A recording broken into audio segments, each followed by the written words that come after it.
Pendidikan di Indonesia telah mengalami perkembangan dari masa ke masa, mulai dari zaman kolonial Belanda hingga saat ini. Fakta sejarah menunjukkan pada zaman kolonial Belanda ada fakta-fakta yang menarik. Di antaranya pendidikan sudah ada di zaman kolonial dan mengalami perkembangan dari waktu ke waktu. Pendidikan zaman kolonial adalah langkah awal sadarnya pentingnya pendidikan. Namun pendidikan di zaman kolonial masih dibatasi dan hanya orang-orang tertentu saja yang bisa mengenyam pendidikan.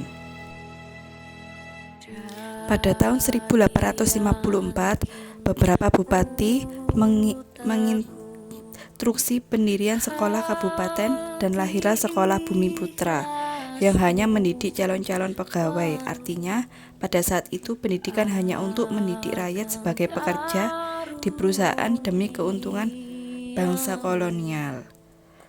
Dan rakyat hanya diajar menulis, membaca, dan berhitung seperlunya saja.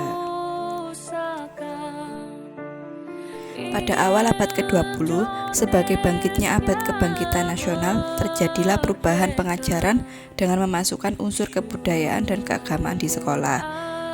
Contohnya seperti sekolah Islam, di mana di situ disisipi kebudayaan dan keagamaan Islam yang ada di sekolah tersebut.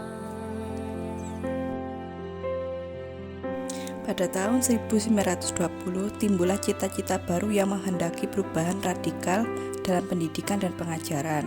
Cita-cita baru yang seakan-akan gabungan kesadaran kultural dan kebangkitan politik. Keinginan untuk merdekanya nusa dan bangsa sebagai jaminan kemerdekaan dan kebebasan kebudayaan bangsa yang menjadi pokok sistem pendidikan dan pengajaran.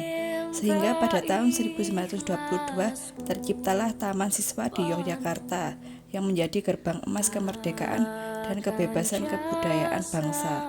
Taman Siswa hadir sebagai jiwa rakyat untuk merdeka dan bebas.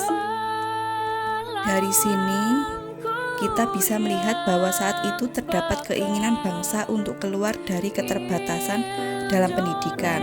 Dengan adanya merdeka dan belajar, pendidikan yang memerdekakan sudah ada dari zaman dahulu sesuai dengan konsep Ki Hajar Dewantara. Menurut Ki Hajar Dewantara, pendidikan adalah daya upaya memajukan perkembangan budi pekerti, kekuatan batin, intelektualitas, dan jasmani anak-anak.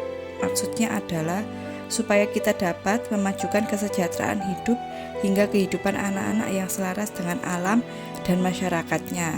Kemerdekaan bangsa tidak cukup dengan kemerdekaan politik, tetapi berarti juga kesanggupan dan kemampuan mengusulkan kemerdekaan kebudayaan bangsa.